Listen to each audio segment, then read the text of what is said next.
আজ নামাজের পরেই চূড়ান্ত গেজেট প্রকাশ করলেন তারেক রহমান। পে স্কেলে সর্বনিম্ন বেসিক 20,000 টাকা বৃদ্ধি হয়েছে। আজ শুক্রবার পবিত্র জুমার নামাজের পরপরই তারেক রহমান এক জরুরি বৈঠকের মাধ্যমে সরকারি চাকরিজীবীদের জন্য বহুল প্রতীক্ষিত নতুন পে স্কেলের চূড়ান্ত গেজেট প্রকাশ করেছেন। দীর্ঘদিনের অপেক্ষার অবসান ঘটিয়ে এই ঘোষণার মাধ্যমে সরকারি কর্মকর্তা ও কর্মচারীদের বেতন কাঠামোতে এক বিশাল পরিবর্তনের সূচনা হলো। বৈঠকে উপস্থিত সংশ্লিষ্ট নীতি নির্ধারকদের সম্মতিক্রমে এই সিদ্ধান্ত গৃহীত হয়, যা দেশের সরকারি চাকরিজীবী মহলে ব্যাপক স্বস্তি নিয়ে এসেছে। নতুন এই পে স্কেলে সর্বনিম্ন মূল বেতন বা বেসিক 20,000 টাকা পর্যন্ত নির্ধারণ করা হয়েছে। এটি বর্তমান অর্থনৈতিক বাস্তবতার নিরিখে একটি অত্যন্ত সময়োপযোগী এবং গুরুত্বপূর্ণ সিদ্ধান্ত বলে মনে করা হচ্ছে। নিম্ন ও মধ্যম আয়ের সরকারি কর্মকর্তা কর্মচারীদের জীবনযাত্রার মান উন্নয়ন এবং নিত্যপণ্যের ক্রমবর্ধমান মূল্যের সাথে সামঞ্জস্য রাখতেই সরকার বেসিক বেতনের এই বিশাল প্রবৃদ্ধি ঘোষণা দিয়েছেন। এই ঐতিহাসিক গেজেট অনুযায়ী 1 জুলাই থেকে নতুন পে স্কেলে সকল সুবিধা কার্যকর হয়েছে।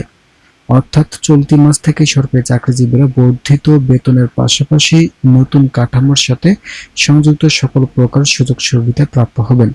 পিছিয়ে থাকা বকেয়া বা নতুন অঙ্কের বেতন দ্রুততম সময়ের মধ্যে সমন্বয় করার জন্য অর্থ মন্ত্রণালয়কে ইতিমধ্যে নির্দেশনা প্রদান করা হয়েছে। যারা এখন আমাদের এই চ্যানেলের নতুন সদস্য আছেন তারা পরবর্তী আপডেট পেতে চ্যানেলটি সাবস্ক্রাইব করুন। নতুন বেতন কাঠামোতে শুধু মূল বেতনই বৃদ্ধি করা হয়নি, বরং জীবনযাত্রার মান উন্নয়নে বাসা ভাড়া, চিকিৎসা ভাতা এবং যাতায়াত ভাতার মতো গুরুত্বপূর্ণ সুবিধাগুলোকেও নতুন করে সাজানো হয়েছে। বর্তমান মুদ্রাস্ফীতির কথা মাথায় রেখে এসব ভাতার হার যৌক্তিক হারে পুনর্বিন্যাস করা হয়েছে, যা চাকরিজীবীদের আর্থিক সক্ষমতা উল্লেখযোগ্যভাবে বৃদ্ধি করবে বলে আশা করা হচ্ছে।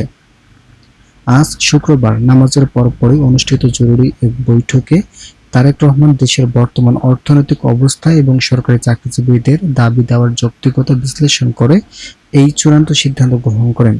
বৈঠকে সংশ্লিষ্ট কর্মকর্তাদের দ্রুত গেজেটটি মুদ্রণ ও কার্যকর করার প্রক্রিয়া সম্পন্ন করার নির্দেশ দেওয়া হয়, যাতে কোনো ধরনের জটিলতা ছাড়াই 1 জুলাই থেকে সবাই সুবিধা ভোগ করতে পারেন।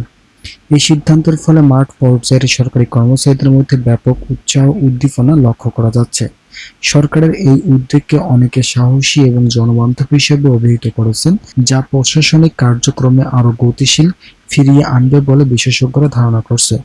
গেজেট প্রকাশের সাথে সাথে সংশ্লিষ্ট দাপ্তরিক প্রক্রিয়াগুলো দ্রুত সম্পন্ন করতে প্রশাসনকে কঠোর নজরদারির আওতায় রাখা হয়েছে। যারা এখনো আমাদের এই চ্যানেলের নতুন সদস্য আছেন তারা পরবর্তী আপডেট পেতে চ্যানেলটি সাবস্ক্রাইব করুন। তারেক রহমান এক বিবৃতিতে স্পষ্টভাবে জানিয়েছেন যে সর্বনিম্ন বেসিক 20,000 টাকা নির্ধারণ করার মাধ্যমে সরকারি চাকরিজীবীদের দীর্ঘদিনের বেতন বৈষম্য ও অসামঞ্জস্যতার অবসান ঘটল।